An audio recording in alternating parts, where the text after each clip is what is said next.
li ma gën a bañ si àddina mooy ku ragal. ku ragal. ragal. lu tax. man. personnellement. damay ñaan toujours yàlla may mu fitu ñay. fitu ñay. man dafa bokk si samay farata. boo koy ñaan booy ñaan yow. su may ñaan man yàlla. su may diisoo ak sama borom di ko ñaan li ma bëgg. dama naan ko yàlla nag ma may fitu ñay. lu tax. li tax mooy sëñ Pape ragal du jam man sama doom bu jigéen duma ko may ku ragal.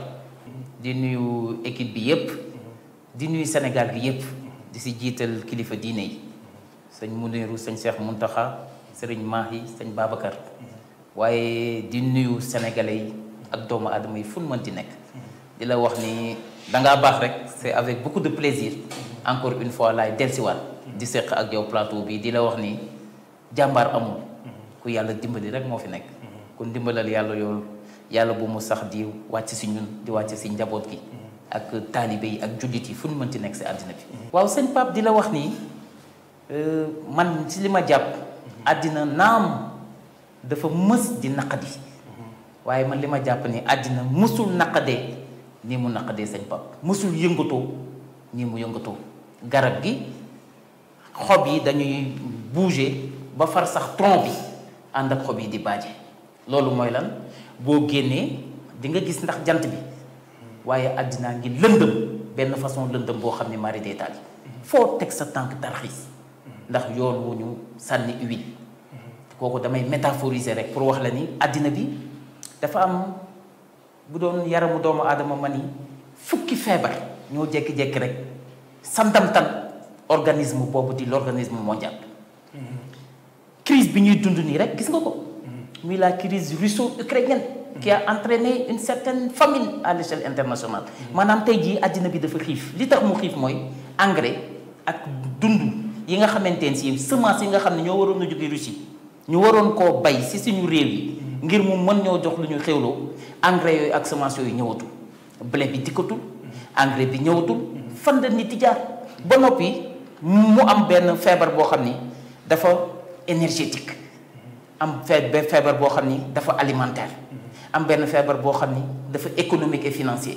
maanaam si wàllu koom am benn feebar boo xam ni feebaru terrorisme lañ koy tudde waaye yemul foofu am feebar boo xam ni feebaru jikko te feebar boobu mooy li nga xam ni lépp lu ñu naqadi moo ñu ko yóbbi am beneen feebar boo xam ni feebaru wargaal génn sa réew ngir foog ni mënoo am teranga te demoo fudul sa réew beneen bi mooy feebaru ndox ku ne xam na ni léegi boo jëndul ndox doo naan ndox mu ngi commencé di manqué waaye feebaru lan feebaru maanaam nu ñu koy waxee feebaru kii Ebola waaye feebaru corona donc boo leseeg dafa am benn évadé li may tuddee évadé dafa am koo xam ni dañ ko jàppoon tëj ko si benn kaso xam nga kaso bu ñu nee MAC MAC mooy maison d'arrêt et de correction waaw. C bi sax bu la neexee soppi ko muy maison d'arrêt et d'éducation léegi kooku bi ñu ko jàppee muy doomu aadama al insaan tëj ko si kaso yar ak kaso valeur kaso teggin kaso jikko ju rafet kaso makarimal axlaaq dafa jékki-jékki rek déjouer vigilance su garde pénitentiaire yi daal di daw kooku mooy doomu aadama bi mu dawee nag rëcc amul kenn fi mu nekk nii ba nëgg ni ku ko jàpp loxo fugitif boobu mu wër nag di yàq summa radadnaahum asfala saafiliin di yàq bu ne mu koy yàq googu tey jii moo ñu jural ba kersa amatul. zahara al fasaadu fil barri wal bahri bi maa kasabat aydi naas dégg nga ko léegi nag kooku tey jii moo wëlbatiku lu ne mu yàq ko yàq jikko yi yàq mbokk gi yàq nit ñi amee yàq ragal yàlla suufeel am njàng suufeel xam-xam yëkkati maanaam nu mu tudd des choses aléatoires te comme ni ko borom xam-xam ba waxee ne laissons jamais les choses les plus essentielles à la merci des choses qui comptent le moins loolu mooy lan ñun xàmmeetuñu farata léegi très clair léegi nag su ko defee situation boobu la ñuy dund sëñ Pape léegi nag ñu gis aussi que nit ki gëmatul boppam avant gëm gi ak wóolu gi ndax confiance en soi croyance en soi li ko jiitu mooy connaissance de soi connaissance de soi. connaissance de soi xam nga nit bala ngay maanaam kon loolu nag mooy faram-fàcceel. waaw connaissance de soi après ban moo ci tegu ak bi ci tegu. connaissance de soi waaw mooy xam sa bopp sëñ Pape dañ ni ku xam sa bopp xam yàlla ku xam sa bopp. ku xam sa bopp xam ki la sàkk xam kilifteefam si yow xam li la war si moom si yow xam li la war si yow si moom nooy xamee sa bopp. nooy xamee sa bopp mooy déjà nit da ngay bëgg wéet bañ a topp ndaataa tëlluxu dëkk bi ndaataa tëlluxu téléphone ndaataa tëlluxu wutin ndaataa tëlluxu maanaam nu mu tudd les cérémonies et les occasions futiles dafay baax yenn saa yi nga pini sa bopp si ruq nit dafa baax yenn saa yi nga pini sa bopp mooy déglu sa bopp di déglu sa bopp. di déglu sa bopp sa bopp mooy wax ak yow. sa bopp mooy wax ak yow waaye déglu sa bopp ngir lan ngir xam sa bopp mooy lan xam yaay kan li la war ak li nga am comme àq ak yelleef nan nga koy defee. nan nga koy defee mooy man j'aime beaucoup la méditation sëñ Pape damay faral di wax ni la méditation est l'arme la plus puissante qui décroche la connaissance de soi. la méditation maanaam nit da ngay jékki-jékki ba si yàgg wéet benn boroom xam-xam daf ni ma Ablaye ma ne ko mu ni ma ki nga xam ne tey bu génnee àddina bi topp ko ay maanaam ñépp bëgg koo jox loxo ñépp bëgg koo xam ñépp bëgg mu signé leen yaa ngi dégg lépp li ko waral mooy mës na wéet ba mel ni néew si biir bàmmeelam avant muy nekk si mbumbaay ak riira maanaam wéet googu nag mooy wéetu solitude mooy wéetu méditation mooy wéetu introspection. noonu la Barack Obama defoon. Barack Obama noonu la defoon. xam nga tey jii nit bala ngay xam li ngay sàmm. da ngay sàmm ba pare. bala ngay xam li ngay sàmm. da ngay sàmm ba pare. da ngay sàmm bala ngay xam li ngay dundal yaa ngi dégg da ngay xam li ngay dundee ba pare maanaam nit bala ngay xam say responsabilité ëllëg. dangaa war a defar sa jikko ba pare defar àddina mu ngi tàmbalee si defar doomu aadama yow tey jii boo amoon les ambitions les plus épanouies et les plus développées dans ce monde commencez par defaru yow ba pare ndax yow en tant que acteur aux défis incommensurables mais boo defarul doo mën a defar li nga bëgg a defar moo tax ma ni en ce 21e siècle le plus grand chantier c'est sa propre personne le développement de sa personnalité waaye en ce 21e siècle le plus grand chantier c'est la droiture et la crainte révérentielle d'Allah subhanahu wa taala doomu aadama dafa war a xam li ko indi si àddina mooy lan ay devoir am ay responsabilité am parce que responsabilité ak devoir kenn du ko daw waaye yow noo gisee lieutenant bi ñu yóbbu au front soldat yi mu yóbbu yaakaar ko lool mu wéttali leen defal leen fital leen mu wëlbatiku di leen fetal mooy nga daw bàyyi leen fa concentré wu si sa bopp ngir defar sa bopp ngir xam li ngay dunde laataa ngay xam li ngay dundal. boo ci paree ci defar sa bopp boo ci paree si defar sa bopp xam sa bopp nga wëlbatiku am confiance ci sa bopp mooy yaakaar sa bopp nag. confiance ci sa bopp confiance ci sa bopp la confiance en soi mooy nga gëm ni nag fi mu nekk nii yaa ngi dégg tu as toutes les chances de ton côté pour l'emporter. nga gëm ko. nga gëm ko faaw nga gëm ko pour am ko. Yékini lu ko may 15 ans de règne. waaw gëm-gëm. au sommet des arènes sénégalaises nee na xaw ma daanu. daan laa gëm Yékini. waaw Yékini nit ñi xamuñu ko en parenthèse bu ndaw mais kilifa la. Yékini mel ku doy waar a ngi noonu entre parenthèses. beneen bi muy la croyance en soi mooy tey à partir de tey nga gëm ni ku mënta taxaw ci sa kanam. doo wàccee sa bopp doo rasu mais nawle nga koy jàppe sa nawle lay nekk. sa nawle lay nekk mënti doon ak ku mu mënti doon jàppe ko nawle devoir yi ko yàlla gàll moom la la yàlla gàll responsabilité yi ko yàlla gàll loolu la la yàlla gàll est-ce que xam nga ni li may wax étudiants sénégalais yi voyagé dama naan leen fu ngeen mënti dem ci àddina bi na ngeen gëm ni yéen ak ña ngeen di fekki nekkandoo fa ak ñoom yéen a bokk benn borom bu leen ragal bu leen yaakaar jërëjëf sëñ Pape te boo nekkee bitim réew di sàkku xam-xam bokk na si li la koy yombal nga takk sa tubéy ba mu dëgër bul fa mooy yàlla te li koy waral mooy ñàkk a wàcc ak ñu ñàkk leen a waajal te waajal boobu noonu mooy jëmbat si seen xol les graines et les germes du leadership utile leadership utile. très bien parce que leadership mooy kilifteef. beneen bi mooy. waaw leader dinañ ko judduwaale. leadership aussi dinañ ko judduwaale. nit yàgg naa jur ku ko gën. dëgg la. Abdallah. waaw bàyyi yonent bi sallallahu alayhi wa sallam. waaw mi ñuy sargal si weer wu tedd wi. waaw doomu ma ko gën ñeent fukki junni yoon te pourtant moo ko meññ. kenn du Seydina Muhammad sallallahu alayhi wa sallam. Et même dans le domaine des sciences islamiques, le leadership prophétique est devenu un nouveau module. Vous nous enseignez. Le leadership prophétique. Moi, Seydina Muhammad sallallahu alayhi wa sallam, quelle est sa vraie personnalité? Qui il est en réalité? Quelles ont été les valeurs et les vertus fondamentales qui ont sous-tendu et soutenu son caractère?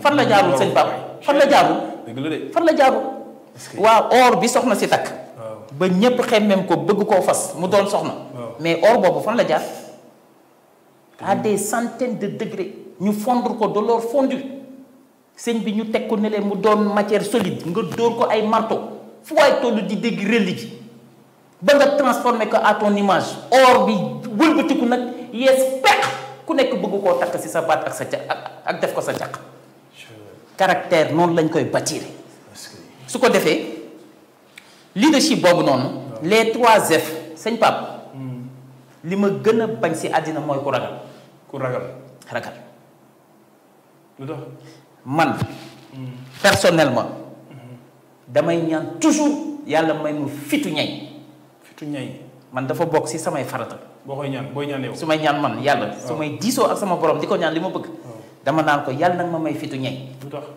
li tax mooy sëñ Pape ragal du jam man sama doom bu jigéen duma ko may ku ragal parce que jigéen dafa baaxoo protégé wu sous l'aile protectrice de l'homme jigéen dafa baaxoo wéeru waaye rikk waaye booy wéeru bul wéeru si matelas bu dara téewul mais da ngay dettee lu mën na laa bañ a jig booy wéeru da ngay wéeru si garab booy wéeru da ngay wéeru si lu la gën a dëgër booy wéeru da ngay wéeru si lu dëgër gis nga ñay ak gaynde boo leen tegoon fii tey dóor kanoo benn bal ni tëll observer le comportement wu ñaari animaux yi noo mën a def gaynde daw li muy jàmbar faaw mu ni jaab am benn baat bu ni ko si noppam waaw est-ce que buur dina daw yow xanaa nekkatoo buuru mala yi xanaa nekkatoo le roi de la savane mu ne xeej frère waaye cëy bu wëlbatikoo lu mu fekk ginnaaw da koy réduire en poussière gaynde moom gaynde noonu la mel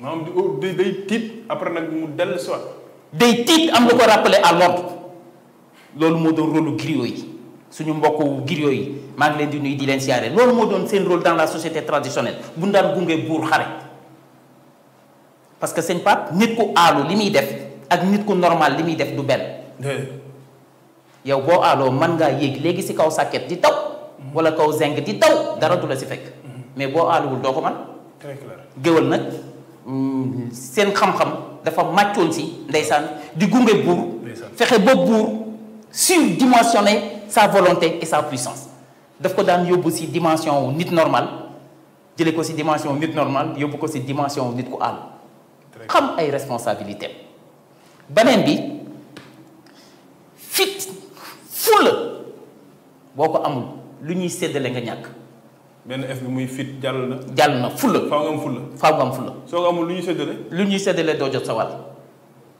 dañ naan amul problème amul problème dañ naan garaawul lu ñuy def fàtte la lu baax lu ñëw ñu fàtte la duñ la faale duñ la fonk parce que amoo fulla sama maam alaaji Mouhamed Jigéen radiyallahu taala anhu yàlla yeesal yërmandeem te yàggal fi xalifaam bi li mu gënoon a bokk na pour mandu bokk na si li mu gënoon a bañ nit ku yambare ak nit ku amul fulla moom alaaji maa la ko wax bu nit ki waye de amul fulla nee la koy teg ni mat laa bu màgget du wax ak yow du la yónni du la responsabiliser du la jox turu yàlla du la dénk dara dalay bàyyi noonu rek dalay bàyyi noonu nuyoo daal bi mënta ñàkk dina ko seq ak yow pare na si waaye bu déggoon ni sëñ Pape mii dem na bërëb sangam def na fa jaloore sa waaye xolal réaliser na fa benn affaire taxaw na boo ñëwee faaw mu neexal la jox la turu yàlla neexal la may la xaalis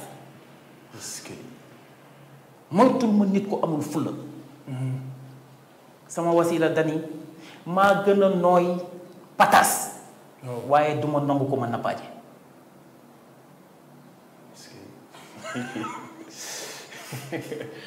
est-ce que. maa gënoon nooy pataas. waaw. waaye du ma nangu ko ma nappaaje. si ablaat lu mu wax murit bu ne dafa war di jiital mbubb mu ndaw bu jëflante jotee nga summi bàyyi laaj bi teg fële barkeelu te nee na nga ko fonk lool. est-ce que. mag ñi beneen affaire lañ. sëñ Mourtala Mbacke nen. waaw yal na yàlla yeesal yéen ma dem. ñaari gaaw mës nañ di barkeelu si kanamam nii sëñ bi. waaw. kirti. waaw. loolu. waaw Mbacke Balla gaa yi barkeelu de. mu ni xeex de gënul. xeex de moom wax dëgg yàlla gënul baaxul waaye bu mënta ñàkk na nga ko fonk lool. waaw bu mënta ñàkk na nga ko fonk lool. donc mag ñi dañoo mës a nekk ay mag yi. fulla beneen bi mooy fayda. fayda mooy ku la warta yab bum la yab ku la warta xamal bum la xamal loolu mooy fayda. est-ce que xam nga ni àddina bi lenn moo ko jaaxal Pape te c'est une caractéristique fondamentale du leadership. mooy la discrétion. la discrétion. c'est important. loolu rek moo jaaxal àddina. la discrétion. gis nga li caméra yi di gaaw lii photo yi di gaaw film yi li muy gaaw waa bu jotul si yow sëñ bi du am lu mu filmer parce que on ne filme pas dans le vide. la discrétion nit da ngay discret mais yow boo reeree mbaxal ak ka sa Chine xam ni diw mbaxal la reer. mbaxal yi sax léegi dañ koy statut sëñ bi. waaw. yow daal woo sol sëñ bi waa Japon xam ni diw tel jour daal wi la sol pour lan. Qui veut vivre heureux doit vivre caché. waaw. loolu la tubaab wax. les 4D, le désir de le faire, la décision de passer à l'action, la discipline et la détermination. Moi 4D. 4D. Le désir de le faire. Le désir de le faire. La décision de passer à l'action. La discipline et la détermination. Le désir de le faire. Le désir de le faire. Moi, xërte li tubaab naan volonté positive. loo bëgg te dofoo sa rek mbëggeel ga dafa des te gis nga désir Pape moo ëpp doole fuuf plaisir parce que le plaisir il est limité mais désir tant que accompliroo li nga bëgg doo noppalu le désir de le faire. est-ce que xam nga ni àddina yépp li si nekk comme neex ma lépp ak mbaax benn njëg la am muy bëgg. bëgg plus ut égal am bëgg bu mat sincère.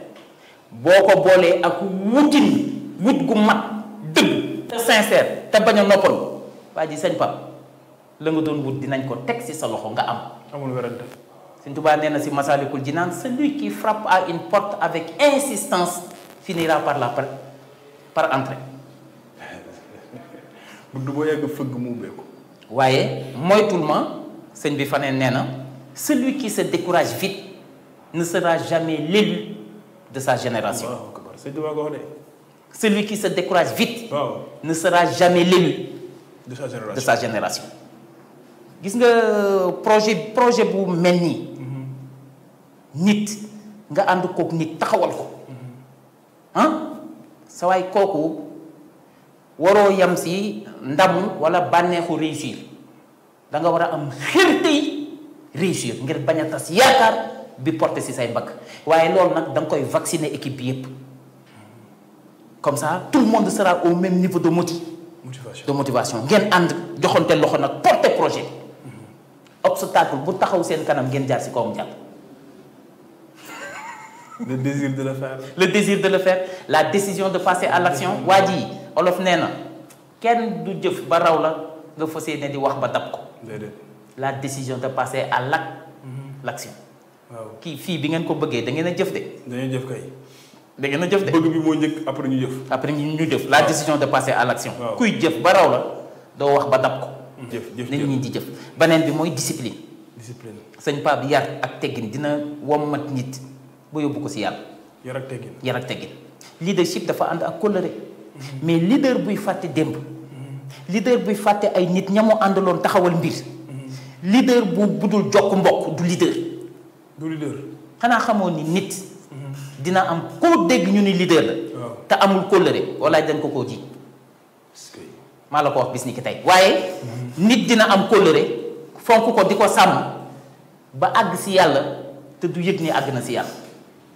nit dina am kóllëre di ko sàmm di ko toppatoo ba kóllëre googu juróol ko ngërëmal yàlla mu yéege ko si kaw mu doon waliwu te du yëg sax ni xam na waliwu nit yàgg naa doon waliwu te du xam ni waliwu la bala mu koy xam dugg biir bàmmeel nit dina doon waliwu moom kese ak boromam mi ko sàkk ñooy xam ni waliwu la nit dina doon waliwu yàlla mi ko sàkk ak jaam ñi ñooy xam ni waliwu la waaye nit dina doon waliwu mu xam ko nit ñi xam ko yàlla suñu borom seede ko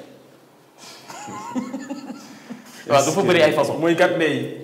très bien 4D yi léegi nag beneen bi mooy détermination wax naa la ko doo abandonné doo bàyyi da ngay déterminé wu li nga bëgg tant que atteindre say objectif waroo noppal xanaa xamoo ni noflaay amu fi noflaay amul ci àddina man toujours moo wax ni si cimetière yi naam dañu bind correct na mais bu doon français maye na ko dañuy bind ici se repose parce que nit kaa ngi door a noppal ici se repose ici se repose xam nga ici repose c'est correct on est d'accord xam nga loolu lañ war a wax mais dama ni bu ñu nekkoon sax bind ici se repose parce que nit ki giir bi mu fàccee si biiru waajuram bu jigéen ba keroog ñu koy dugal fii si pax mi musul noppal wala warul masa noppal bisu nooflaay nag mu ngi door a jot looloo tax ñu waroon a bind ici se repose parce que nit kaa ngi door a noppal bu nekkee si xéewal te yàlla na ko yàlla defal jullit yëpp nooflaay moom képp ku la ko gën a bëgg ak nelaw yu guddi xamal ni du waaj maa la ko wax nelaw yu guddi ak noflaay nelaw yu guddi ak noflaay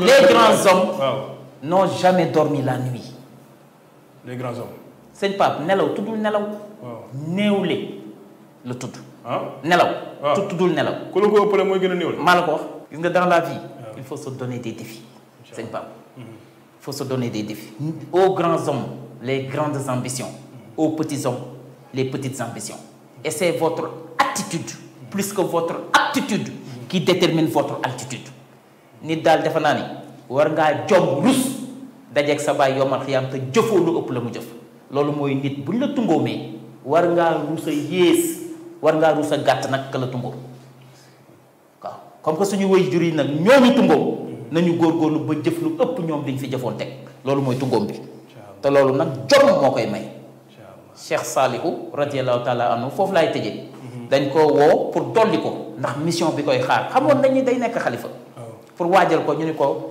nañ la yóbbu si sa baay Cerno boo demee mu dolli la ba mu demee sama am Cerno dañu ko sa baay bu tedd bi si mission bu rëy ji lépp lu mu jëf si l'islam ak mbokk gi ak jaam ñi ak yar ak xam-xam ak lu mu mën ci doon benn baat moo ko ko may muy jom rikk waay na nga fas jom Cheikh Saliou Mbacké si loolu rek la mas a nekk sëñ Muniru Njegéen mii si loolu rek la mas a nekk ñaar fukki at ak juróom nga wutu ko sa baay te ñi nga jiite jooyuñu dara sëñ Babacar Sy Mansour jàmbaar ji ñépp daal tuwarkal maa ngi nuyu ñëpp di gërëm ñëpp di leen sant wasalaamaaleykum wa rahmatulahi taala wa barakatuh loogam defal ko sa bopp yàlla yaa ay loogam defal ko sa bopp yàlla yaa